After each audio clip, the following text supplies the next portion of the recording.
A Bíblia diz que o Rio Jordão sempre foi um lugar de encontro divino, milagres, chamados e manifestações celestiais. Mas ninguém esperava isso. Uma estátua semelhante a um anjo caído foi descoberta sob a água nas proximidades. Sons de trombeta e águas vermelhas. Deus está tentando nos acordar. Estamos testemunhando um sinal sobrenatural em tempo real. Jesus nos disse para vigiarmos, e agora os sinais estão aqui. O Rio Jordão não é um corpo de água comum. Fluindo das encostas do Monte Hermon, serpenteando pelo mar da Galileia e desaguando no Mar Morto. Este rio tem estado no centro de inúmeros milagres bíblicos e encontros divinos.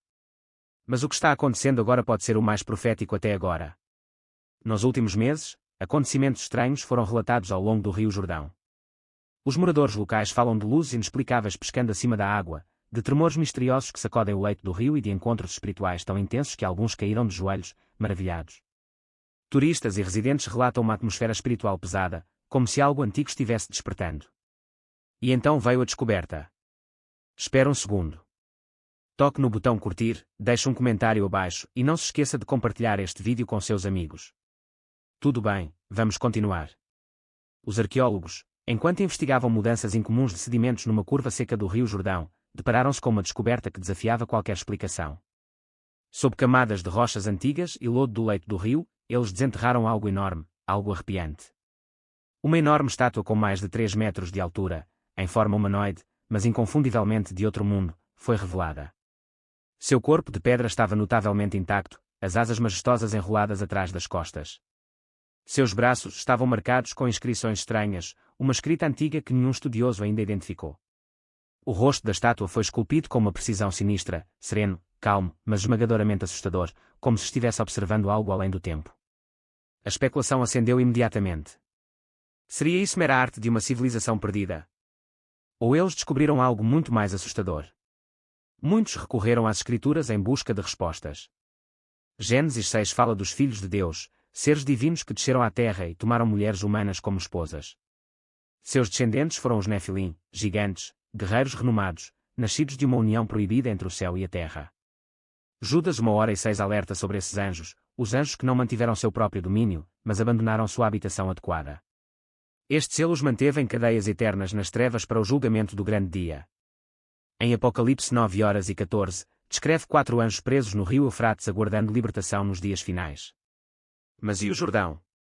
Poderia ser também um lugar onde os antigos caídos estavam escondidos, selados pelo julgamento divino, esperando por um tempo determinado para ressurgir. Esta estátua, este monumento enterrado no silêncio, pode não ser uma homenagem a um mito. Poderia ser um marcador, um aviso, ou mesmo uma manifestação de um desses mesmos seres ligados há muito tempo, agora começando a emergir. Estamos testemunhando o desenrolar da profecia. Será este o início de algo muito mais sobrenatural do que alguma vez imaginamos? Continue assistindo. A verdade está apenas começando a surgir. O Rio Jordão, o lugar sagrado onde Jesus foi batizado, passou recentemente por uma transformação surpreendente. Suas águas, antes claras e calmas, tornaram-se de um vermelho profundo e perturbador. Este fenômeno surpreendeu os cientistas e mexeu com os corações dos crentes que não podem deixar de estabelecer conexões com escrituras antigas e sinais proféticos. Este evento não é isolado. Nos últimos anos, rios de todo o mundo, da Argentina e do Peru ao Japão e à China, experimentaram descolorações vermelhas inexplicáveis semelhantes. Apesar das tentativas científicas de explicá-lo como a proliferação de algas ou depósitos minerais, algo sobre o padrão e o momento parece significativo demais para ser descartado. Esta tendência global poderia ser uma coincidência. Ou algo mais divino está se revelando. A Bíblia usa repetidamente a transformação da água em sangue como símbolo do julgamento divino. Em Êxodo 7, 17, 21, Deus instruiu Moisés a atacar o Nilo, e suas águas se transformaram em sangue. Um aviso claro ao faraó e ao povo do Egito. Essa mesma imagem reaparece em Apocalipse 16:3. O segundo anjo derramou a sua taça no mar, e este se tornou como o sangue de um cadáver. Quando considerados em conjunto, estes textos antigos e fenómenos modernos levantam uma questão convincente. Poderia o Rio Jordão ficar vermelho ser um prenúncio? Um sinal de que estamos vivendo nos últimos dias antes da volta de Jesus. Enquanto o mundo procura respostas na ciência, a verdade pode estar na profecia. E o que antes era considerado simbólico pode agora estar aparecendo diante de nossos olhos, como advertências literais e quando nas páginas das Escrituras. Estamos testemunhando um julgamento, um chamado para despertar ou o cumprimento do que foi predito há muito tempo. Depois que o Rio Jordão adquiriu um tom assustador de vermelho, uma onda de investigações científicas e arqueológicas foi iniciada. As teorias iniciais apontavam para causas naturais, talvez escoamento mineral, algas vermelhas ou poluição. Mas o que os investigadores encontraram abaixo da superfície do rio foi muito além de tudo o que tinham previsto. Enterrado sob séculos de sedimentos e pedras estava algo que antes se pensava perdido no próprio tempo. A Arca da Aliança. De monstruosas criaturas marinhas a artefatos bíblicos, cada descoberta é mais arrepiante que a anterior. Isso é apenas coincidência ou a profecia está se cumprindo diante dos nossos olhos? O que acontecerá a seguir abalará a sua fé e despertará a sua alma. Junte-se a nós enquanto descobrimos os segredos arrepiantes sob o Rio Jordão. Descobertas tão chocantes que podem ser os sinais finais de que Jesus voltará em breve. O Rio Jordão, há muito considerado um dos locais mais sagrados da história bíblica, enfrenta uma crise diferente de tudo o que se viu antes. Outrora um próspero corpo de água que simbolizava vida, cura e renascimento, agora está em decadência e silêncio. Anos de poluição, utilização excessiva e alterações climáticas reduziram o seu fluxo em quase 90%. Em alguns trechos, a água é tão rasa que você pode atravessá-la caminhando. Margens rachadas pela lama agora substituem riachos outrora prósperos. Mas algo mais profundo está acontecendo. Espera um segundo. Toque no botão curtir, deixe um comentário abaixo e não se esqueça de compartilhar este vídeo com seus amigos. Tudo bem, vamos continuar. Tudo começou com um som baixo, profundo e arrepiante. Durante semanas, aldeões e viajantes ao longo do Rio Jordão sussurraram sobre uma estranha vibração que podia ser sentida no solo. Não foi apenas barulho. Foi uma presença. Alguns o descreveram como um gemido vindo da própria terra, enquanto outros disseram que soava como o toque distante de uma trombeta ecoando pelas rochas e pela água. No início, os cientistas consideraram-no um fenómeno natural. Talvez a mudança das placas tectônicas ou o movimento da água subterrânea escavando novas cavernas abaixo da superfície. Mas as teorias rapidamente desmoronaram quando nenhuma atividade sísmica foi detectada. A terra não se movia, mas algo chamava debaixo dela. Alguns começaram a chamá-lo de grito da terra. Outros acreditavam que era algo muito mais espiritual, um aviso divino ou uma agitação demoníaca sob o rio sagrado. Poderia estar ligado a Apocalipse 6, onde a abertura do sexto selo desencadeia grandes terremotos, perturbações cósmicas e fenômenos inexplicáveis que sinalizam o julgamento vindouro. A Bíblia nos diz que antes do retorno de Cristo, o mundo tremerá, o céu escurecerá, a terra tremerá e sinais estranhos aparecerão tanto no céu como na terra. E ao ouvirmos este som assustador sob o Jordão, somos lembrados de Romanos 8:22, onde diz: toda a criação geme como em dores de parto, ansiando por redenção. Poderia esta vibração estranha ser parte desse gemido divino? Um aviso de que o fim está próximo. Uma coisa é certa, isso é apenas o começo. O Rio Jordão, que já foi um lugar de cura e renovação, agora parece ser um mensageiro de profecia. Continua observando porque o rio ainda não terminou de falar, e o que vem a seguir irá abalar você profundamente. Poucos dias depois de os sons misteriosos terem sido gravados sob o Rio Jordão, um grupo de mergulhadores profissionais fez uma descoberta que deixou cientistas e teólogos atordoados. Ao inspecionar a área perto da curva norte do rio, eles encontraram uma enorme criatura de outro mundo à espreita nas profundezas escuras. Uma lula gigante medindo quase 4,5 metros de comprimento. Este não foi um avistamento comum. As lulas gigantes são normalmente encontradas a milhares de metros abaixo da superfície do oceano em alguns dos ambientes marinhos mais extremos e remotos da Terra. Aparecer nas águas doces do Rio Jordão, um local a centenas de quilômetros do mar, é biológica e geograficamente impossível. O animal parecia desorientado, debatendo-se violentamente e exibindo cicatrizes profundas em seu corpo cinzento e escorregadio. Não há nenhuma razão lógica para esta criatura estar aqui, disse o Dr. Eli Binenan, um biólogo marinho trazido para investigar. É como se algo o tivesse forçado a sair de seu domínio natural ou o convocasse. Os teólogos começaram a ponderar. Alguns apontaram para Isaías 27:1, que fala do Senhor matando o Leviatã, a serpente torcida, o dragão no mar. Outros fizeram referência a Apocalipse 13, onde uma besta surge do mar, aterrorizando as nações. Poderia isto ser uma manifestação simbólica ou mesmo literal de tal profecia?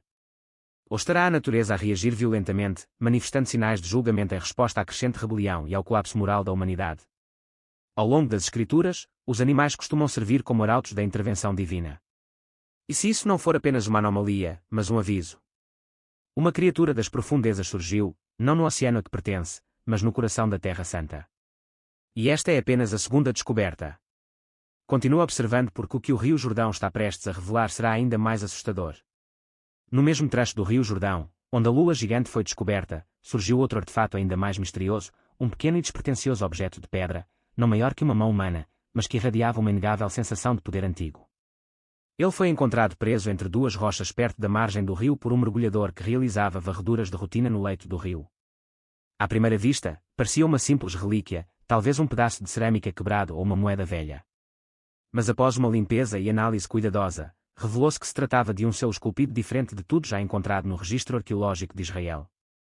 Gravados em sua superfície lisa havia símbolos estranhos, desconhecidos até mesmo por estudiosos experientes.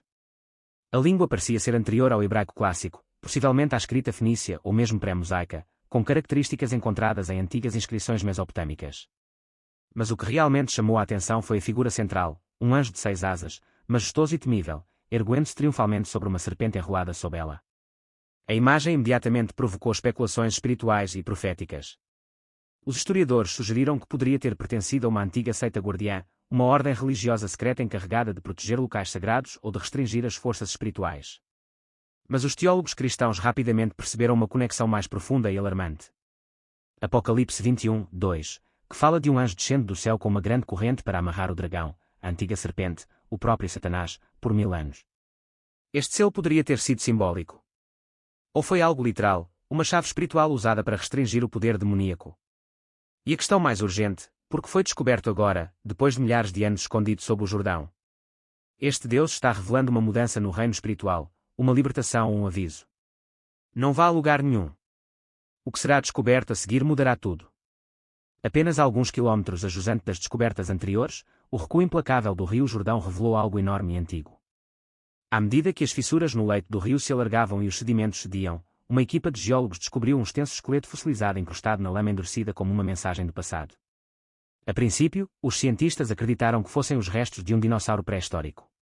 Mas ao removerem cuidadosamente camadas de sedimentos, perceberam que esta criatura não correspondia a nenhuma espécie conhecida. Suas proporções eram alarmantes. Ele tinha membros alongados, uma crista irregular ao longo da coluna e uma mandíbula cheia de fileiras de dentes, muitos para um herbívoro ou predador padrão. Seu crânio tinha saliências ósseas diferentes daquelas vistas no registro fóssil, quase lembrando chifres ou armaduras. Alguns cientistas evolucionistas sugeriram que poderia ser uma nova espécie até então desconhecida pela ciência moderna. Outros especularam que pode ter sido uma quimera genética, uma criatura híbrida potencialmente projetada antes do grande dilúvio, quando as escrituras dizem que a Terra estava cheia de corrupção e seres estranhos. Esta descoberta surpreendente atraiu imediatamente comparações com Gênesis 6:4, que descreve os dias de Noé. Os Nefilim estavam na Terra naqueles dias, e também depois, quando os filhos de Deus foram para as filhas dos humanos e tiveram filhos com elas. Toda a carne corrompeu o seu caminho na Terra. Gênesis 6:12. Poderia este fóssil ser uma evidência dessa corrupção? Uma criatura não apenas parte da natureza, mas de uma época em que as fronteiras divinas foram violadas, quando gigantes, monstros e híbridos vagavam pela Terra. Será que isso foi eliminado pelo dilúvio e depois enterrado sob camadas de julgamento, apenas para reaparecer agora nestes dias finais? Apenas uma semana após a descoberta do antigo fóssil, um novo e terrível evento surpreendeu a região. Pescadores locais ao longo do rio Jordão relataram ter encontrado um enorme crocodilo vivo, diferente de tudo que já tinham visto antes. De acordo com testemunhas oculares, a criatura tinha pelo menos 7,5 metros de comprimento e um corpo tão largo e grosso que mais parecia uma fera pré-histórica do que um réptil moderno. Sua pele estava coberta por profundas escamas blindadas que lembravam pedra antiga ou metal endurecido. Cada um deles gravado com padrões que pareciam artificiais, quase simbólicos. Mas a característica mais perturbadora eram seus olhos vermelhos brilhantes, que testemunhas descreveram como queimando como fogo durante a noite. Alguns afirmam que sob o luar, o corpo da criatura brilhava levemente, como se irradiasse energia que não é deste mundo. Quando as autoridades chegaram, consideraram os relatórios um exagero. Mas documentos vazados revelaram posteriormente que oficiais militares haviam de fato capturado a criatura em câmaras térmicas, confirmando seu enorme tamanho e assinatura térmica. Estranhamente, a filmagem foi rapidamente classificada e retirada do acesso público. Por quê? O que eles estavam escondendo? Os sussurros começaram a se espalhar. Este crocodilo era simplesmente uma anomalia rara ou algo mais. Alguns estudiosos religiosos apontaram para textos antigos e pergaminhos proféticos que falam de uma besta do rio, uma criatura libertada nos últimos dias para guardar ou julgar as nações. Poderia esta ser uma personificação moderna do Leviatã descrito em Jó 41 como uma criatura monstruosa que nenhum homem pode domar? Poderia ser parte de uma contagem regressiva divina sinalizando a aproximação de algo muito maior do que podemos imaginar. Uma coisa é certa, este não era um animal comum. E o Rio Jordão ainda não terminou. Embora autoridades e cientistas tenham concentrado a sua atenção nas descobertas maiores, foi um momento pequeno e inesperado que capturou os corações e mentes dos crentes em todo o mundo. Perto da base do Rio Jordão, onde a lama tinha rachado e recuado, um jovem pastor tropeçou em algo incomum que brilhava à luz do sol. Ele se ajoelhou e tirou da terra uma pequena moeda, não maior que uma unha do polegar, mas feita inteiramente de ouro radiante. A superfície da moeda estava surpreendentemente bem preservada, quase como se tivesse sido cunhada recentemente, mas o seu design era diferente de tudo na história registada. Um lado apresentava o rosto de uma figura radiante rodeada por 7 raios de luz. Cada raio gravado com um símbolo diferente, nenhum dos quais correspondia a idiomas ou alfabetos conhecidos. Os olhos da figura pareciam olhar para cima, como se contemplassem algo divino. O reverso foi ainda mais surpreendente. Representava uma árvore envolta em chamas. No entanto, as folhas permaneceram intocadas. Um eco claro da sarça ardente em Êxodo 3, onde Deus apareceu a Moisés e o chamou para libertar seu povo. Seria esta moeda antiga uma peça comemorativa de um reino esquecido ou algo muito mais espiritual? Talvez um sinal celestial, um sinal messiânico entregue no nosso tempo. Rabinos e estudiosos cristãos ficaram surpresos. Alguns apontaram para Malaquias 3:1, onde é dito que o Senhor virá repentinamente ao seu tempo precedido por um mensageiro divino. Outros o viam como um símbolo de purificação, julgamento e da iminente restauração da aliança de Deus. Mas o momento levanta questões profundas. Por que agora? Porque aqui no Rio Jordão, local de batismos, profecias e milagres. Esta moeda é um anúncio divino de que o rei está retornando. E em breve, 6 descobertas, 6 sinais proféticos. Estes não são eventos aleatórios. Dos sons misteriosos que ecoavam sob as águas ao surgimento de criaturas impossíveis, gigantes fossilizados, focas antigas e símbolos celestiais, o Rio Jordão não é mais apenas um rio. Tornou-se um testemunho vivo, um palco divino no qual as advertências das Escrituras se desenrolam diante dos nossos olhos. Esta não é apenas uma série de acidentes arqueológicos. Esta é a profecia rompendo a superfície do tempo, destruindo nosso senso de normalidade e despertando uma realidade espiritual mais profunda. Durante séculos, o Rio Jordão foi um lugar sagrado, um lugar de travessia, de milagres, de transformação. E agora está mais uma vez nas manchetes, não por batismos ou beleza, mas por sinais de julgamento e revelação. A terra está gemendo. As águas estão baixando. As criaturas das profundezas estão subindo. O véu espiritual que antes escondia estas coisas está sendo levantado.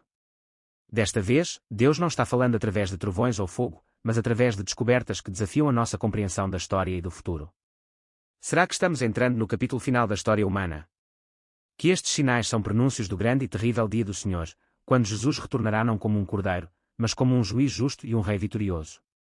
Este é um chamado para acordar, para se arrepender, para se preparar. Os avisos não são mais sutis. O silêncio acabou. A contagem regressiva começou. O Rio Jordão falou. O mundo está tremendo. E agora a questão não é mais o que foi encontrado, mas o que vem a seguir. Porque a hora está próxima. Vamos orar.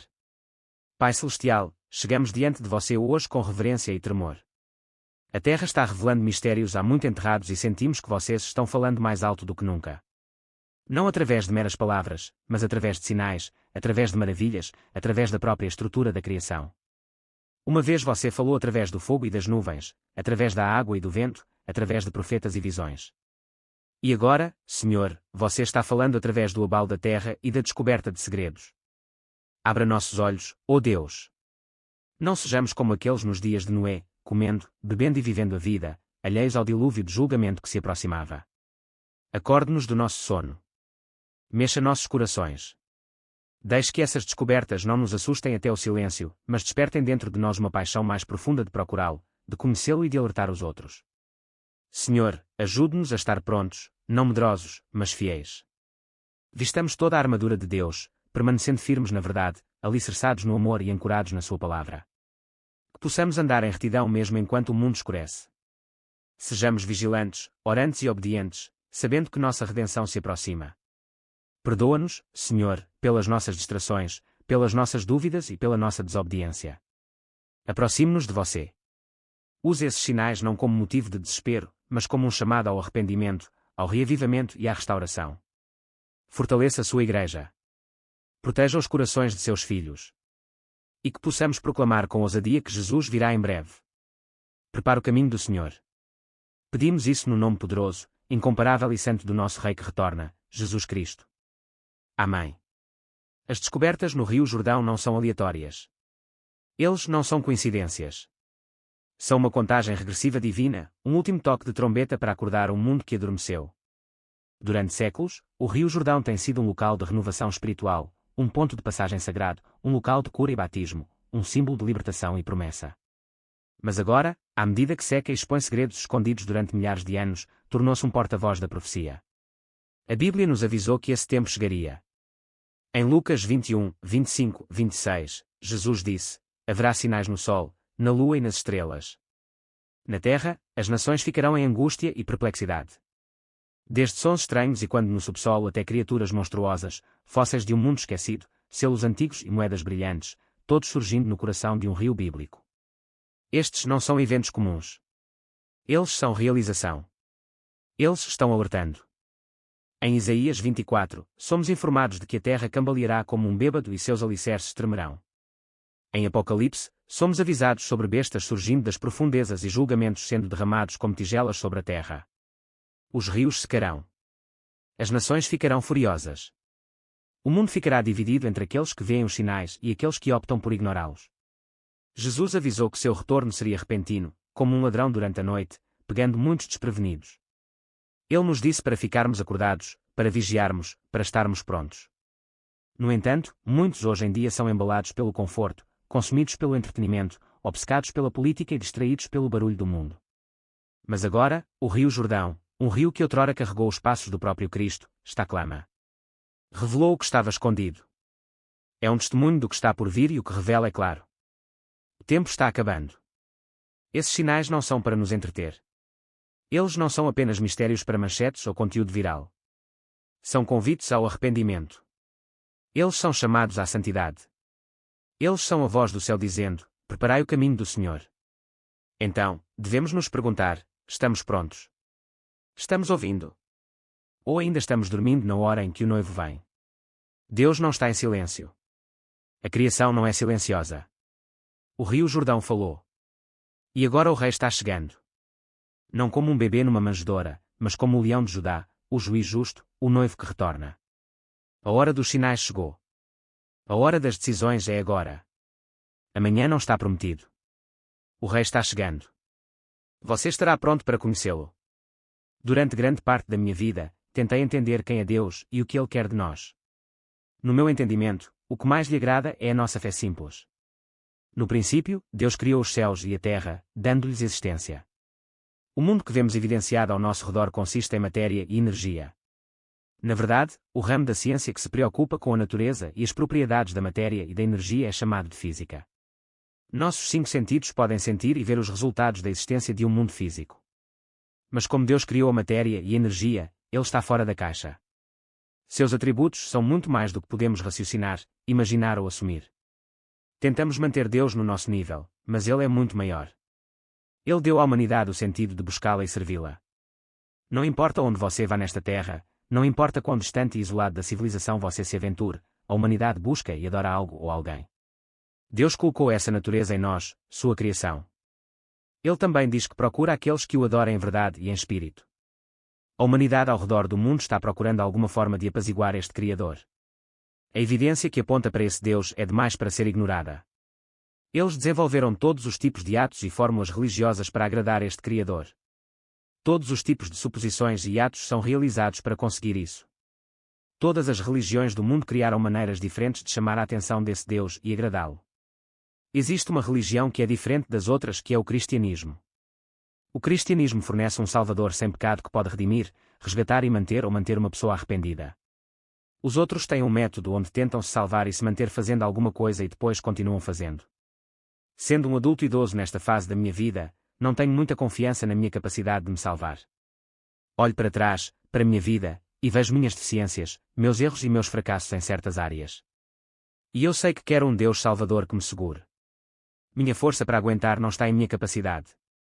Está na capacidade do meu Salvador. O cristianismo é a única religião que oferece isso. Você sabe que Jesus é o Salvador no cristianismo. Jesus diz em João capítulo 6, quem vier a mim, nunca afastarei e quem vier a mim, nunca perderei. Esse é o tipo de Salvador que eu quero e esse é o tipo de Salvador que Jesus Cristo é. Uma vez que chegamos até Ele e iniciamos um relacionamento com Ele, Ele se apega a nós. Na verdade, Ele diz: nunca te abandonarei ou te abandonarei. Deus adora quando acreditamos nele e confiamos em seu método, fé em seu Filho, Jesus Cristo. Em Hebreus 11, o escritor diz que sem fé é impossível agradar a Deus. Deus dá grande peso a uma pessoa que acredita a ponto de agir de acordo com o que diz. Fé é acreditar até o ponto em que agimos. O capítulo inteiro é sobre diferentes indivíduos que realizaram exatamente isso. Uma após a outra, na fila, toda uma nuvem de testemunhas passa. É interessante. A Bíblia não foi escrita de forma a ser analiticamente comprovada. Está escrito de tal maneira que as evidências da verdade são abundantes. Mas ainda devemos fazer uma escolha deliberada de acreditar e agir de acordo. A própria definição de fé. Esse é o método de Deus, a maneira de Deus. E nos é dada a liberdade de escolher aceitá-lo ou rejeitá-lo. Para aqueles que estão arrependidos, aqueles que têm tristeza pelo seu estado de pecado, Deus tem uma solução.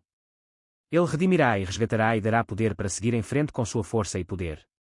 Uau, que troca! Entregamos a Jesus nossos pecados. Ele nos dá sua justiça e redenção. Agora vamos passar do material introdutório para a oração de Paulo pelos Efésios no capítulo 3. Se escolhermos Jesus Cristo, então o que oramos e o que fazemos para agradar a esse Deus da Bíblia? Efésios 3 da Bíblia. 14 Por esta razão, ajoelho-me diante do Pai. 15 De quem deriva o nome de toda a família no céu e na terra. 16 Ora para que, com suas gloriosas riquezas, Ele possa fortalecê-lo com poder por meio de seu Espírito em seu ser interior. 17 Para que Cristo habite em seus corações pela fé. E eu oro para que você esteja enraizado e estabelecido no amor. 18 Que tenham poder, juntamente com todo o povo santo do Senhor, para compreender quão amplo, longo, alto e profundo é o amor de Cristo. 19 E conhecer este amor que excede o conhecimento, para que vocês sejam cheios de toda a plenitude de Deus. 20 Ora, aquele que é capaz de fazer infinitamente mais do que tudo o que pedimos ou imaginamos, de acordo com o seu poder que opera em nós. 21 A Ele seja a glória na Igreja e em Cristo Jesus, por todas as gerações, para todo o sempre. Amém. Ao discutirmos brevemente os versículos acima, observe que o Pai, o Filho, Jesus Cristo e o Espírito Santo são todos mencionados nesta curta passagem das Escrituras Bíblicas. Chegamos diante de Deus humildemente sabendo que Ele é Deus e nós não. Não exigimos, pedimos humildemente. Os caminhos de Deus muitas vezes estão acima da nossa compreensão. Então, perguntamos e esperamos pacientemente pela sua resposta. Muitas vezes Ele atende às nossas necessidades de maneiras diferentes daquelas que faríamos. Todos os pais são modelados de acordo com sua autoridade. Fomos criados à sua imagem e foi daí que se originou o papel. Paulo pede a Deus que nos fortaleça com suas riquezas, enviando seu Espírito Santo para nos ajudar. Depois Paulo pede que estejamos arraigados e alicerçados no amor para compreender o quanto Jesus ama a humanidade, a amplitude, profundidade e altura do seu amor por nós. Ele então pede que conheçamos esse amor que excede todo entendimento. Lembre-se da definição de amor piedoso em 1 Coríntios 13, 4, 6. O amor é paciente. O amor é gentil. Não inveja. Não se vangloria. Não é orgulhoso. Não desonra os outros. Não é egoísta. Não se irrita facilmente.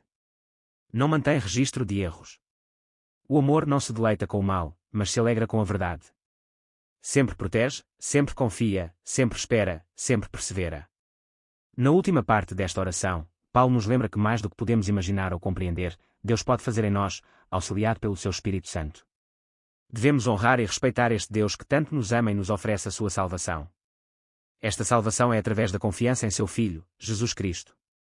Abaixo estão as Escrituras do capítulo 6 de João que li muitas vezes para fortalecer e reforçar minha confiança em nosso Salvador, Jesus Cristo. Betty e eu estávamos lá em Cafarnaum, onde Jesus falou estas palavras. Veja nossas fotos clicando no link para Cafarnaum. Então eles lhe perguntaram, o que devemos fazer para realizar as obras que Deus exige? Jesus respondeu, a obra de Deus é esta, crer naquele que Ele enviou. Pois o pão de Deus é o pão que desce do céu e dá vida ao mundo. Senhor, disseram eles, sempre nos dê este pão. Então Jesus declarou, eu sou o pão da vida.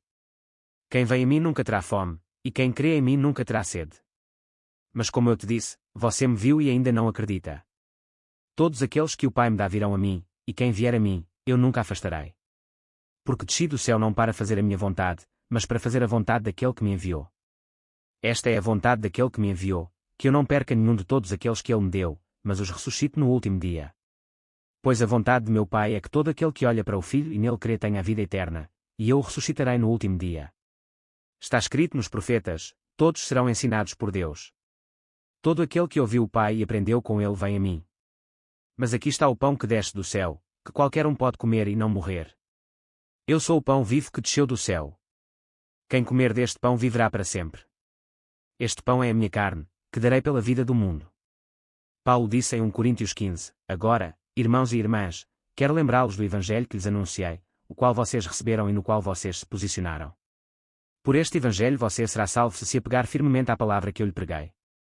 Caso contrário, você acreditou em vão. Pelo que recebi, passei a vocês como de primeira importância, que Cristo morreu pelos nossos pecados, segundo as Escrituras, que foi sepultado e que ressuscitou ao terceiro dia, segundo as Escrituras. Foi o homem, a humanidade rebelde e dominada pelo pecado, que Deus amou tanto. Foi o homem amotinado que desejou ser seu Deus, o homem caído que estava crivado de rebelião e pecado, doente profundamente, que Deus amou tão profundamente que enviou seu Filho para morrer pelos nossos pecados. Deus amou o homem, e esse amor foi tão profundo e compassivo, tão abrangente, que ele enviou seu Filho para morrer como sacrifício pelo pecado, para que o homem pudesse viver. A única coisa que se exige do homem é acreditar. Acredite em Jesus. Acredite que ele morreu, foi sepultado e ressuscitou no terceiro dia para pagar o preço pelos nossos pecados. Há apenas um lugar nas Escrituras onde a pergunta é realmente feita: o que devo fazer para ser salvo? E a resposta é dada de forma clara e simples: crê no Senhor Jesus Cristo e serás salvo. O espírito do homem, que nasceu morto em ofensas e pecados, é salvo simplesmente pela crença no Senhor Jesus Cristo como nosso sacrifício pelo pecado. Mas a nossa salvação inicial, a nossa salvação do espírito, é naturalmente o primeiro passo numa jornada de vida para a salvação da alma do homem. Pois uma vez que tenhamos sido eternamente salvos, Paulo nos diz em Filipenses 2:12 que devemos operar nossa própria salvação. Este aspecto da salvação é chamado de santificação e continua durante toda a nossa vida cristã. No arrebatamento da Igreja, a ressurreição dos mortos será a salvação do corpo. Nosso espírito é salvo no momento em que cremos em Cristo como Salvador. Nossa alma está sendo salva durante toda a nossa vida cristã, e nosso corpo será salvo no final desta dispensação da Igreja, quando os mortos em Cristo ressuscitarão primeiro, e então nós, os que estivermos vivos e permanecermos, seremos arrebatados juntamente com eles para encontrar o Senhor nos ares. Salvação do espírito, salvação da alma, salvação do corpo, salvação singular. Mas a salvação também é uma coisa única, pois no ponto da salvação inicial, a salvação da alma e do corpo é automaticamente assegurada. Embora existam três aspectos para a salvação, é a salvação inicial do espírito, onde cremos no Senhor Jesus Cristo, que garante para sempre a salvação do corpo, da alma e do espírito eternamente. Ser salvo é sublimemente simples e ainda assim inaceitavelmente difícil de receber gratuitamente porque o homem orgulhoso quer estar no comando. O homem quer ser responsável pelo seu próprio destino e não é obrigado por assistir e fique ligado no próximo vídeo. Fora isso, é um fenómeno divino. Até agora, é inexplicável. Já discutimos como esta praga no Êxodo serve como um prenúncio do julgamento futuro, não apenas no Mar Morto, mas contra todos aqueles que se opõem à vontade de Deus no fim dos tempos. Êxodo retrata não apenas a soberania de Deus na redenção do seu povo, mas também o seu julgamento final contra aqueles que lhe resistem. As escolhas são claras: aceitar a revelação de Deus, reconhecê-lo como Senhor e tornar-se seu povo, ou como Faraó, rejeitá-lo e enfrentar seus julgamentos finais. O Rio Jordão tem uma importância bíblica significativa, mencionado mais de 85 vezes devido à sua localização central na fronteira oriental do Israel moderno. Em Gênesis 13, o Senhor escolhe o Vale do Jordão, preparando o cenário para eventos cruciais. À medida que os israelitas viajavam do Egito para Canaã, o Jordão agia tanto como barreira quanto como caminho. A negação de Moisés de entrar em Canaã simboliza as consequências da desconfiança, deixando a próxima geração enfrentando o rio. Na fase de cheia, o Rio Jordão foi o último obstáculo antes de entrar em Canaã. Por ordem de Deus, o sacerdote ficou no rio, abrindo suas águas para os israelitas atravessarem em terra seca, marcando o início de sua conquista. As tribos de Deus, Ruben e metade de Manassés estabeleceram-se a leste do Jordão. No entanto, ajudado na conquista de Canaã, Josué ergueu memoriais marcando o poder e a fidelidade de Deus na sua travessia, um lembrete para as gerações vindouras. Não só isso, mas nos últimos anos, surgiram várias notícias sobre a água ficando vermelha como sangue, um canal em New Dorp, na Holanda, Praia Bandi na Austrália, o rio Beirute, no Líbano, um rio na província de Jang, China, e chuvas em Sagala, Sri Lanka. Tudo isso foi relatado como vermelho sangue por meios de comunicação confiáveis. Muitas pessoas se perguntam se essas histórias são o cumprimento de profecias do fim do mundo. Isto é inteiramente viável, pois Deus aparecerá inesperadamente. O que faz com que o rio fique vermelho? Considere esta lição da história. Antes do grande dilúvio na época de Noé, Deus emitiu advertências a todos. No entanto, em vez de dar ouvidos a estes avisos, as pessoas escolheram ridicularizar Noé e a sua família. Noé passou aproximadamente 120 anos construindo a arca, proporcionando bastante tempo para as pessoas prestarem atenção, mas permaneceram indiferentes. Da mesma forma, Deus tem sinalizado a aproximação do dia do julgamento através de vários sinais. Se as pessoas continuarem a ignorar estes avisos e permanecerem indiferentes, poderão surgir sinais mais distintos e inconfundíveis, como um rio que se transforma em sangue. Estas imagens vívidas servem como um lembrete claro, evocando a memória das terríveis pragas e provocando maior vigilância entre as pessoas. Refletindo sobre os ensinamentos de Jesus, ele advertiu contra o engano, enfatizando a complexidade da escatologia. No contexto atual, numerosos acontecimentos estão a desenrolar-se, suscitando questões sobre a cronologia. Jesus alertou sobre muitos que afirmam ser o Messias. As consequências da secagem do rio. A secagem do Rio Jordão não é apenas um problema do próprio rio. Tem um impacto cascata em várias facetas da vida que o rodeia. Vamos resumir. Primeiro, consideremos as indústrias, a agricultura, o turismo e até mesmo o abastecimento de água local. A secagem do rio representa um perigo para todas estas áreas. Consideremos um rio que já foi uma tábua de salvação para explorações agrícolas e culturas, mas que agora está a diminuir de volume, prejudicando o cultivo de alimentos essenciais. É como se a força vital destes setores estivesse lentamente a desaparecer. O que é sob o Rio Jordão?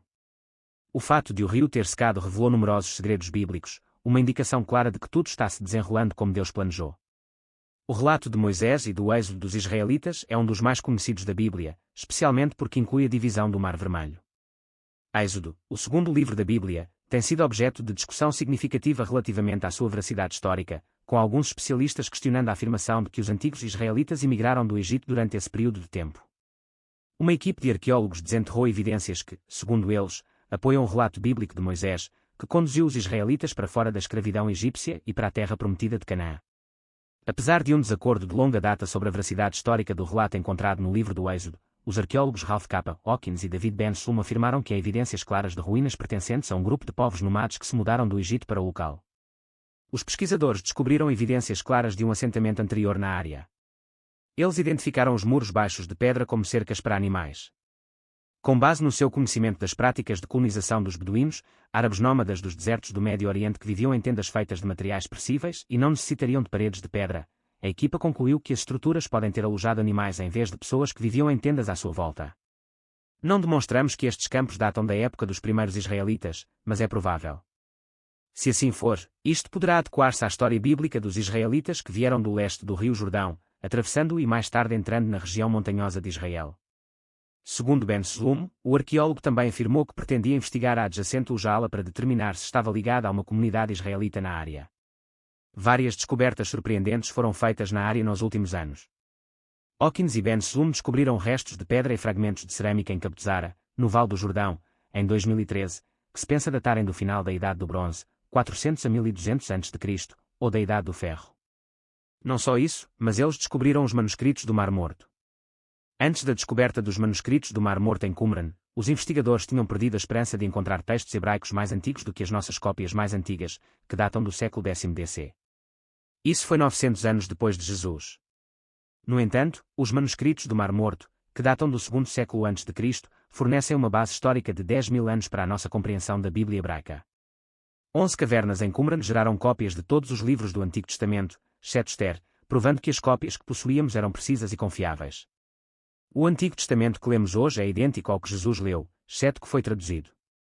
A prática de enterrar escritos sagrados desgastados em potes de barro ou cavernas está ligada ao antigo costume judaico de Janisa, 48 a.C. a 318 d.C. Mas a história não para por aí. Escavações recentes encontraram um artefato extraordinário, uma enorme estátua que se acredita datar dos séculos 8 AV e AC.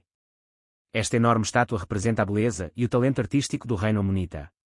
Bernett, um arqueólogo, disse ao Jordan Times que esta última descoberta é diferente de tudo o que foi encontrado em ambos os lados do Rio Jordão. Os amonitas são mencionados frequentemente na Bíblia, indicando a sua presença em conexão com os antigos israelitas. As descobertas dos arqueólogos sugerem que o enorme monumento desempenhou um papel importante na metrópole da Idade do Ferro. Pode ter decorado uma área específica da cidade, servindo como memorial aos falecidos monarcas amonitas.